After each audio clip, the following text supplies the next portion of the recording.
buri muntu wese aba abarizwa mu gisekuru runaka, ariko se wigeze wibaza uti ninde wahaye ibisekuru ayo mazina, kandi se kuki byiswe ayo mazina? Ese ayo ni amazina yatoranyijwe gusa cyangwa ni amateka abigizemo uruhare? Muratwumvira kuri Olives TV Show, turabasuhuje. Amazina yanjye ni Olivier Byiringiro. Igisekuru si abantu bavutse mu gihe kimwe gusa, ahubwo ni igice cy'amateka cyanditswe n'ubuzima bwa miliyoni z'abantu. Ibintu abantu bahuriramo bakabinyuramo icyarimwe nibyo bihinduka inkuru zibasobanura. Twavugamo nk'intambara, ubukungu bwasenyutse, ubuvumbuzi bwa siyansi, impinduramatwara mu mico. Ibyo byose bisigira abantu ibimenyetso bimara imyaka myinshi. Niyo mpamvu ibisekuru bihabwa ayo mazina. Uyu munsi turaganira ku gisekuru cyamenywe na bose kandi kivugwa na bose, kikaba aricyo gisekuru cya mbere kizwi, cyitwa igisekuru cy'indashyikirwa, the greatest generation mu ndimi z'amahanga. Making sure ko wakoze subscribe kugira ngo dukomeze kujyana. Abagize iki gisekuru bavutse hagati y'umwaka w'1901 n'umwaka w'1927.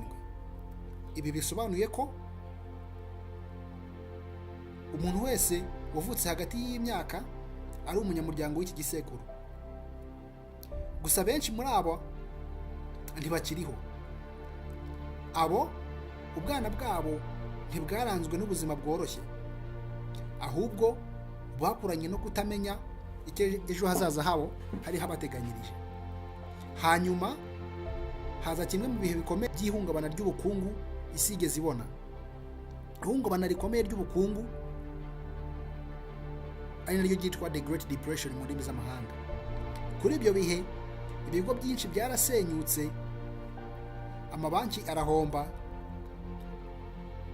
akazi karabura, imiryango yari yarakoze imyaka myinshi ishidutse nta gifite isigaranye. Abana benshi bari bakiri bato kuri icyo gihe bamenye ko kubaho mu minsi izaza bizabasaba kwigomwa.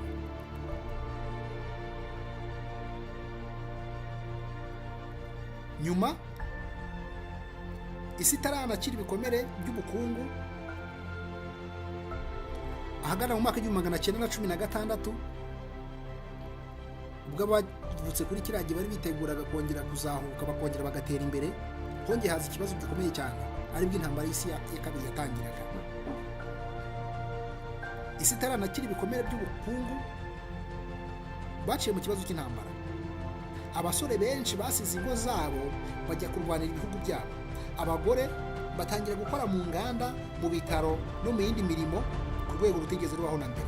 Abaturage basangiye ibiki bari bafite. Ibihugu byose byari bishingiye ku baturage basanzwe bakora ibikorwa bisanzwe. Benshi mu bagiye ku rugamba ntibigeze bagaruka iwabo. N'abagarutse bagarukanye ibikomere bikomeye by'amateka byabatwaye igihe kinini kugira ngo bavemo, ndetse na benshi barabitwara. Iki gisekuru twakibaza ngo ese ni ukubera iki gisekuru cyiswe igisekuru cy'indashyikirwa. Hashize imyaka myinshi umunyamakuru Tom Brosco yahaye abantu izina rya the greatest generation, bisobanukirwa mu Kinyarwanda ngo ni igisekuru cy'indashyikirwa. Mu kwitwa iryo zina si uko bo ubwabo bavugaga ko ari abantu beza kurusha abandi, ahubwo ni uko amateka yabasabaga ubutwari budasanzwe kandi bari abantu basanzwe.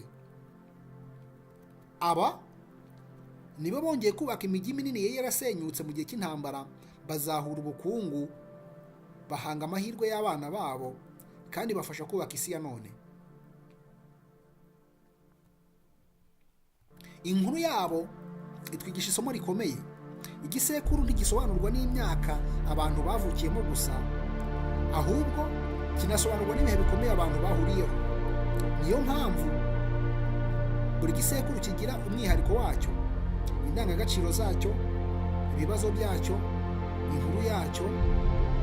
Amateka niyo ha igisekuru izina, ariko abantu ba muri icyo gihe bitirirwa icyo gisekuru nibo batuma icyo gisekuru gikomeza kugira agaciro. Igisekuru igisekuru cy'indashyikirwa cyihangana ibihe bikomeye bari baranyuzemo. Igisekuru cyakurikiyeho cyaje mu gihe cy'icyizere, mu gihe imiryango yakuraga, ubukungu bukazamuka, abana benshi baravugaga kuri kurusha mbere. Icyo gisekuru ndaje tukivugeho. Mekeye ko wakoze subscribe kuri Holes TV Show kugira ngo dukomeze kujyana. Ndabashimiye.